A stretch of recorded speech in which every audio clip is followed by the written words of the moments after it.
Okay, welcome everybody. So for me it's a pleasure today to introduce you Bartek Gauza. I think that most of you know him. He made his bachelor degree in University of Zielona Góra in Poland, and after that he moves to the ISC here to do his PhD, and he received a resident grant.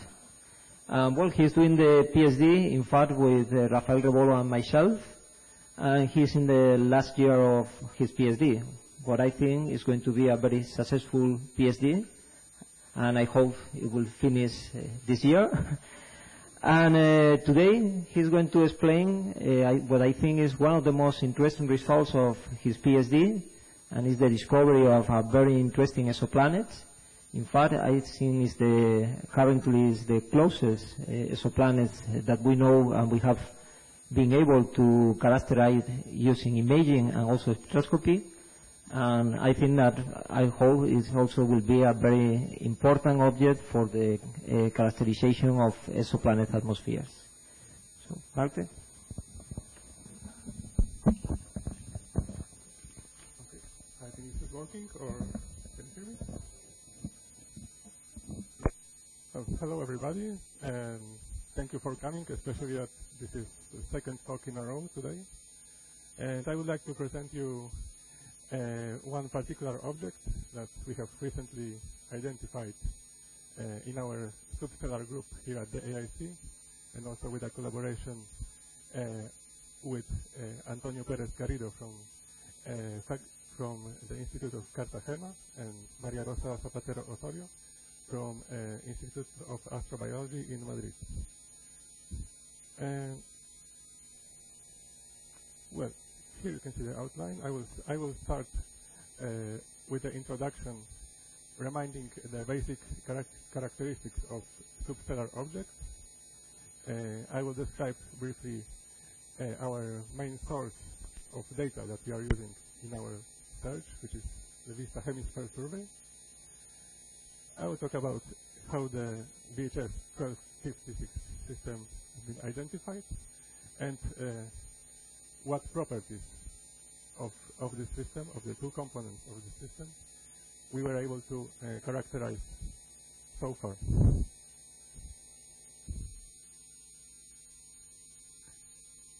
So the main feature which distinguish substellar objects and normal stars is the fact that they do not have enough mass to ignite and sustain the hydrogen burning in their interiors, in the case of brown dwarfs. So they are below roughly 75 Jupiter masses, and with that mass they cannot fuse hydrogen. And in case of planets or planetary mass objects, they are not able to fuse deuterium in the interior, which presently is estimated, the limit, the mass limit of this is estimated to be around 13 Jupiter masses.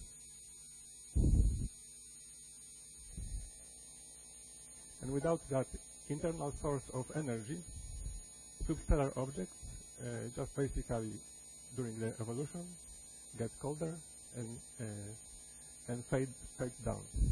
As you can see here on the left figure, I plotted a few evolutionary tracks. The lines represent the objects with the same mass, evolving through several hundred million years. And you can see that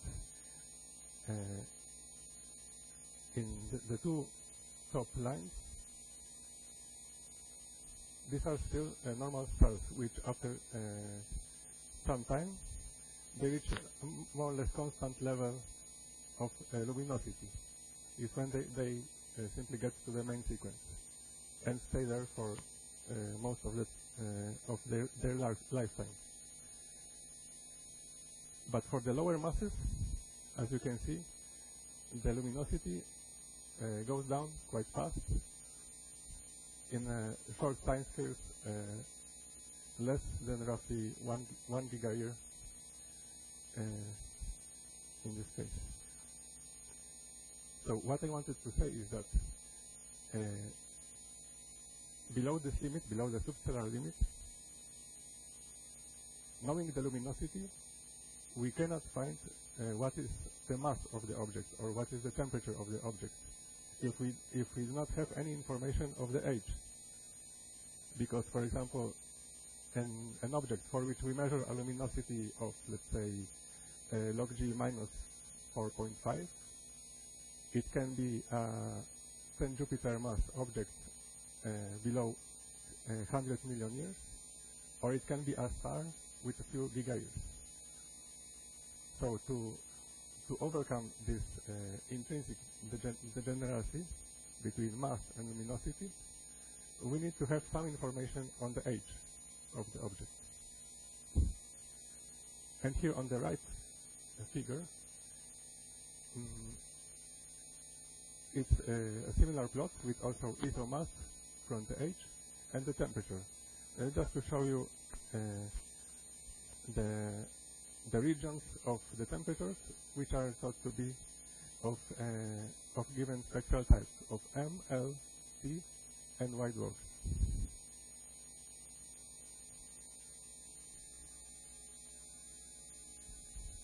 So here in our group at the AAC, we are searching for this kind of objects, for brown dwarfs, for very low mass stars, and for planetary mass objects, using mainly a Vista hemisphere survey, which is carried by a 4-meter class telescope in the southern hemisphere.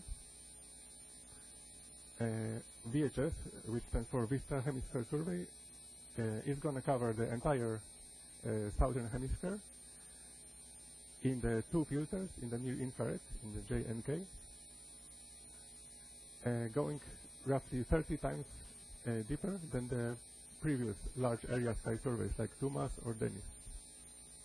And using the data of Vista, we are looking for very low mass objects, for brown dwarfs, around 3 main samples of targets. First, the most obvious ones, the nearest stars to the sun that we know, up to 8-10 parsecs, then around young nearby stars, and also around high proper motion stars. And well, up to date, there is only about 120 ultra-cool dwarfs, that means later than M5 spectral type, that have been identified and confirmed as companions. We know many more brown dwarfs or ultra-cool dwarfs, but most of them have been identified as isolated field objects. In our search, we are focusing on companions, and this is for several reasons. One of them is because having a companion of a star enables to characterize the substellar object in more detail, because we can have some information on the system, like, for example, the age, having the brighter and easier to characterize primary star.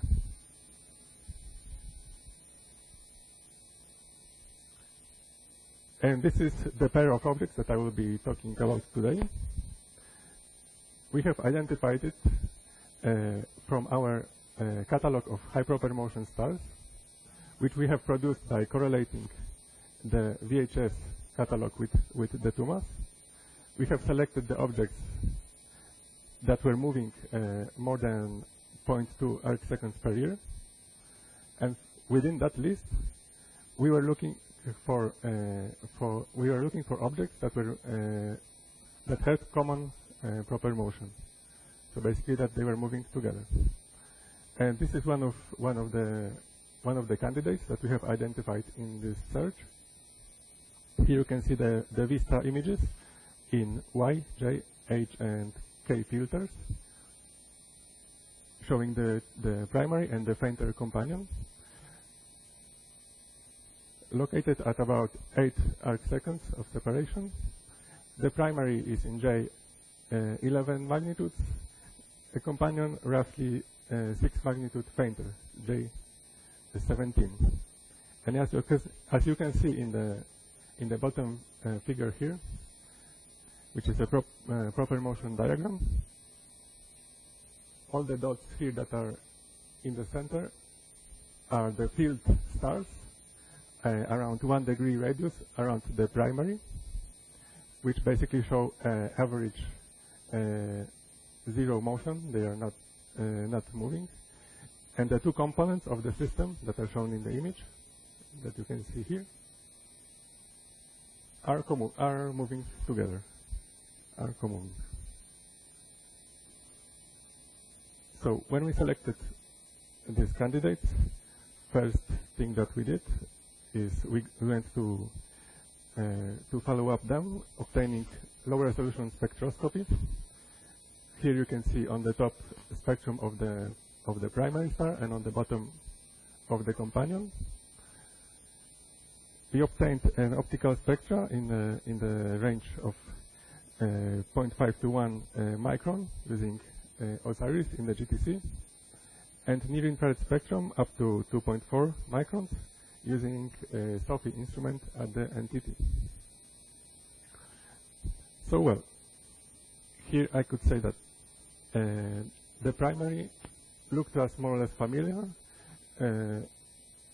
We could say from that it resembles a late M-type dwarf, and the secondary looked similar to L-type dwarfs. However, we have noticed some peculiarities in the spectra. The first step that we do when we want to have some more information about the object, we want to classify them, to assign the spectral type. With the primary, we didn't have any special problem with the classification. When we compared the optical and the near-infrared spectra with the spectral templates, with the standards, we were able to classify the primary as a M7.5 dwarf, so a very low mass star. But when we look to the spectra of the companion, especially to the near-infrared part, we could only see that it doesn't match any of the spectral templates known. Although, if you consider only the separate bands of the spectrum, which is the J band, H, and K, you could see that they are more or less resemble the typical late L dwarfs, but the general spectral energy distribution was just different. Well, here the comparison spectra, the templates are plotted in red, and our object is in black. So in the J band, it seems to be less luminous. In the H band, the spectra were normalized, so here it looks like they more or less fit. And in the K band, the object seems to be much redder.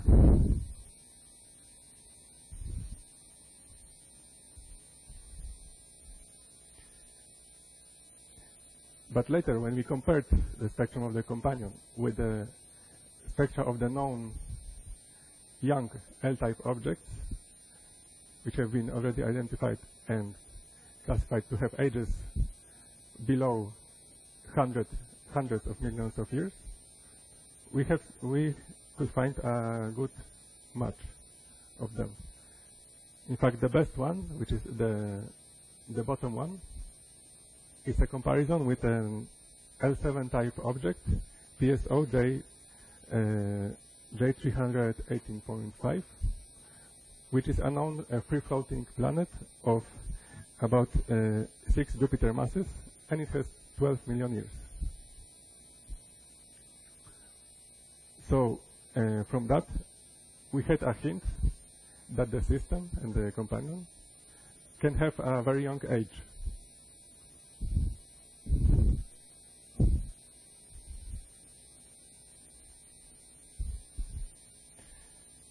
later, one other thing that we were able to determine was the distance to the system. Using the VISTA data and our images obtained during the follow-up from various telescopes, we could determine the trigonometric parallax, and we have measured the distance to the system, which is 12.7 parsecs. This means that the object is quite nearby. So now having the distance, we could obtain the absolute magnitudes and compare the two components of the system with the normal field L and T type dwarfs. So here on the right side, you see the color magnitude diagram of the J absolute magnitude versus J minus K. And the field dwarf sequence. You see the late M's, here the L dwarfs, and the turnover and T dwarfs, which go like this. And when we locate the two components of our system on this diagram, we could see that the primary sits more or less where it should be, at the place where the late M's are located, but the secondary was quite far below the sequence of typical L or T dwarfs. It was more or less 2 magnitudes fainter in J, and it had much more redder color. The typical color that we would expect for a late L-type dwarf would be around 1.5, and this object has J minus K of almost 2.5.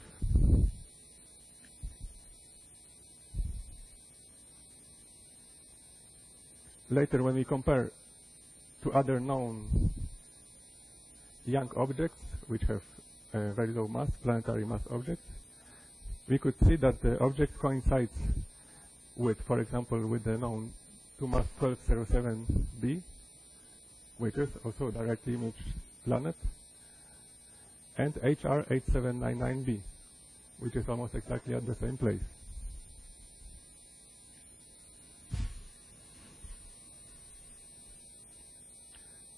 So, okay, we had some hints that make us thought that the object could be young, but we wanted to put a good restriction on the age of the system.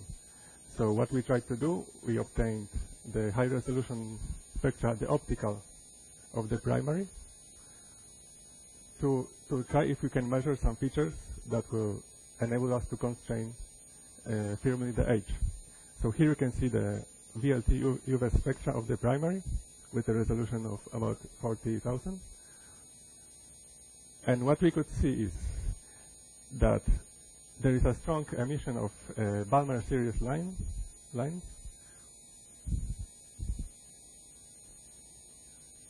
and we could see that the alkali lines absorptions that you can see on these two diagrams are weaker than the counterparts from the field. So this was telling us that the object could have a lower surface gravity, and because of that, also, it should be younger than the field object. But the main reason for us to investigate this spectra was to check if we could detect the lithium. And this was actually the most reliable test to know if the object, for example, is younger than 100 million years or it is still older than that. And well, we were expecting actually to see the lithium line here, but we didn't detect anything there, as you can see, at the quite high upper limit.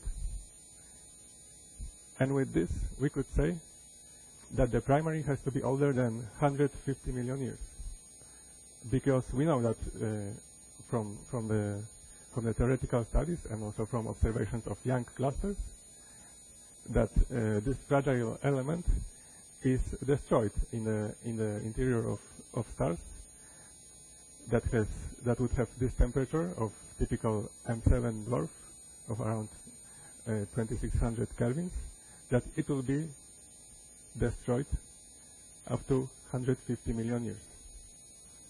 So if it happened that the object was younger, we had to see the lithium line absorption. Since we don't see it, we could impose the lower age limit of 150 million years. Then on the other side, we wanted to put a constraint on the upper limit of the age. And for that, we have used a method that is normally used for determining the age of this kind of objects. We have measured the u, v, w space velocities of the object, and with that, we could check if it possibly is a member of one of the young nearby associations. And well, we have found that most probably the system belongs to a local association group, which members have known determined ages of between 10 and 300 million years. So from that on, from these two methods, we could say that the range of the system that we have identified should be between 150 and 300 million years.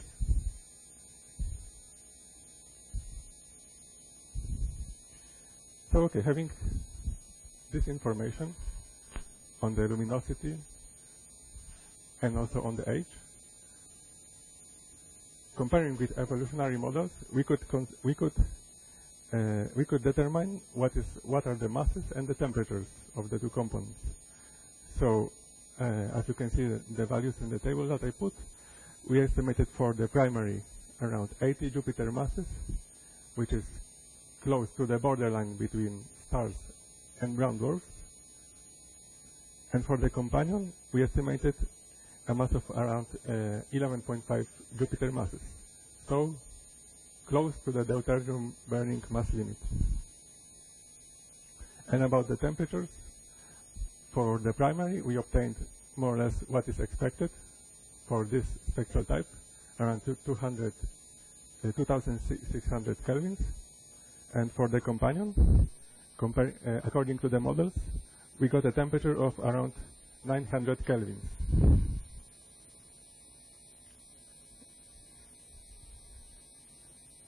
But there is something actually, well, wrong. I don't know if it's wrong. But these temperatures that we obtain should be about 500 kelvins higher than we actually get.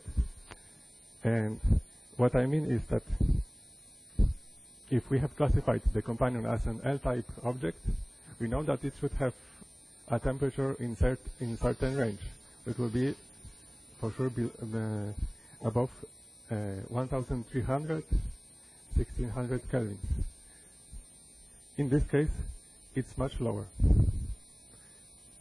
And well, this discrepancy in the temperatures was already noticed in other objects of this type, like for example in the 2MASS 1207 or HR8799 planet. Why is that? We actually don't know yet.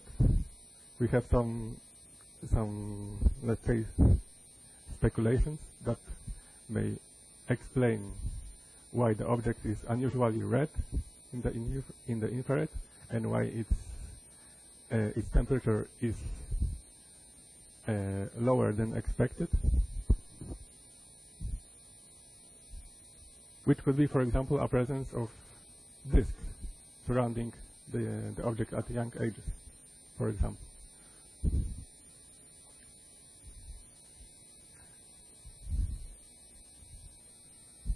But well, just to conclude, we have identified a planetary mass companion at a separation of about 100 astronomical units, to an M7 dwarf, which is located at 12.7 parsecs. From the non-detection of lithium and the likely membership to the local association, we could restrict the age, and from that we could obtain the masses of the two components. And it turns out that the companion is one of the closest to the Sun planetary mass companion that was found by direct imaging.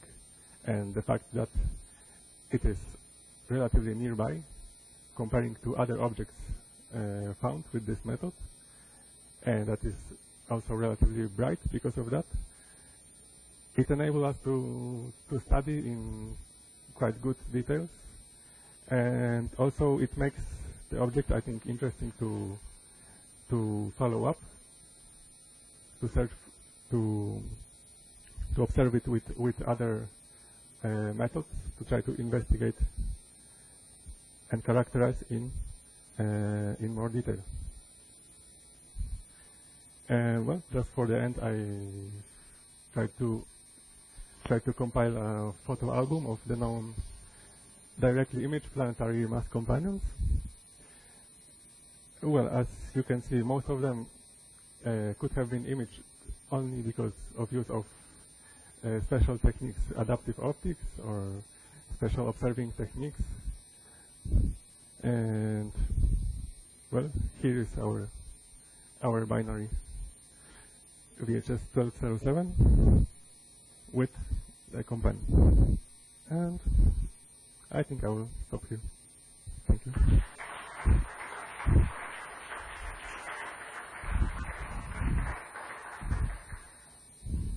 So thank you so much, Bartek, for this interesting talk. Now we have some time for questions, in case you have any question.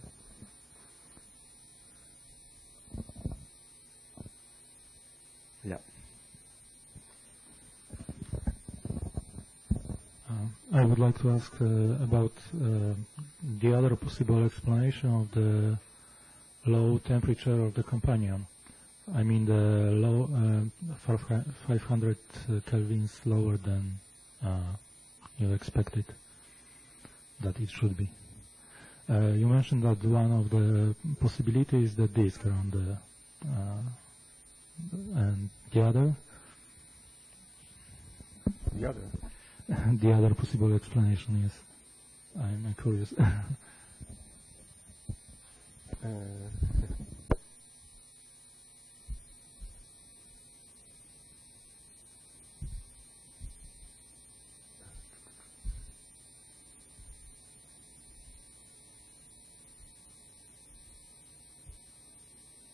Well, the one that comes now to my mind was the one that involves a presence of a disk, or maybe even envelope surrounding the object. The other thing that we were thinking about was that maybe at this stage of the evolution, the occurrence of clouds is enhanced, for example, by the inflow of planetesimals in the object that may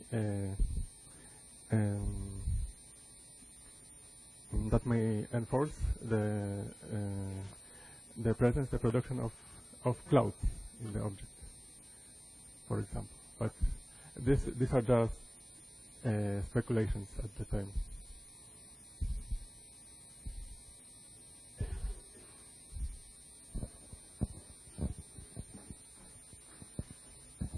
Well, maybe I think I can add some more comment to this explanation. Of course, I think Bartek has shown well, several of the possible explanations that we have, or to explain these very red colors in this kind of objects.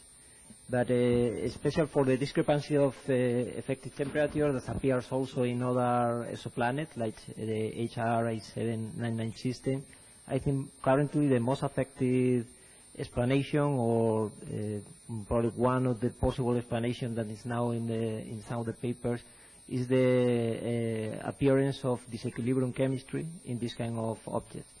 So at some point, For example, for this kind of object, we expected to see methane in the atmosphere, but we couldn't detect.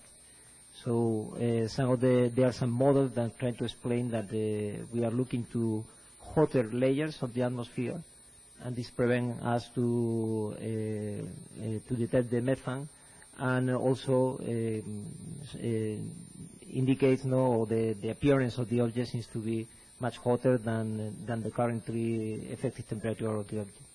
So I think, well, this is some of the explanations that are in the market.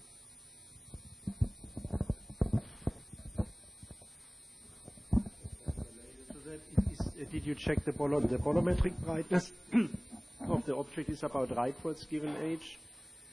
That means the integral brightness of the object is just the distribution. The temperature is not right, but the total brightness is right. Yeah. You want to explain, or?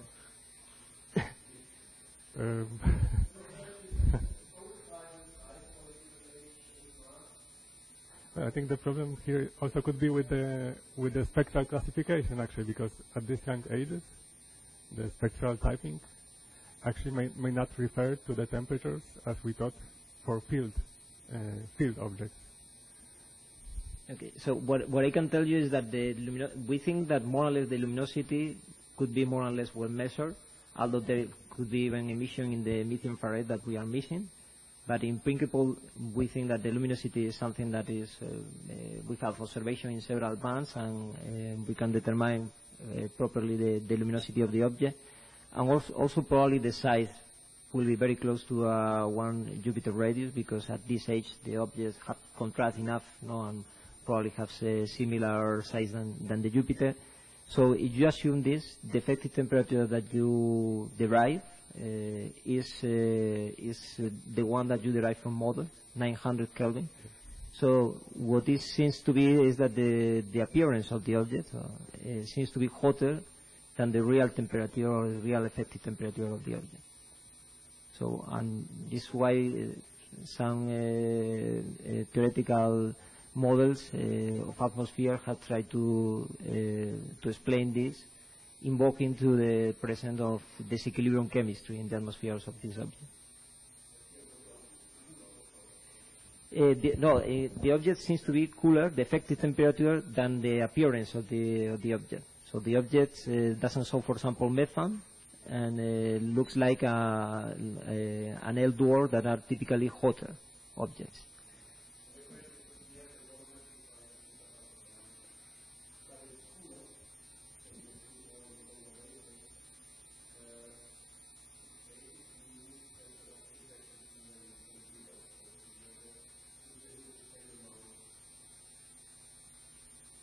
Sorry, can you repeat? Or if you have the photometric brightness right, but you emit more in longer wavelengths,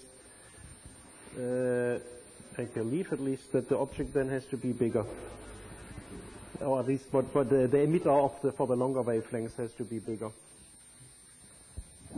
which is indicative of some extended atmosphere of maybe dust or something, or rings, indeed. But still the radius should be about the radius of Jupiter, no, I guess? You don't really know the radius is, of course, a problem. But the apparent radius of the cool component has to be bigger than the apparent radius of the hot component, basically. That's what I want to say.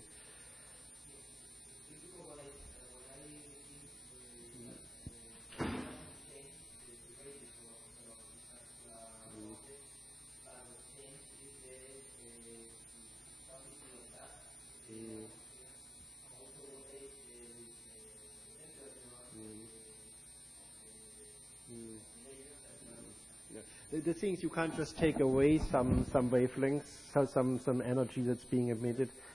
It's then being emitted at other wavelengths. Yeah. Okay. Okay, so thank you for coming, and let's thank again Bartek for that.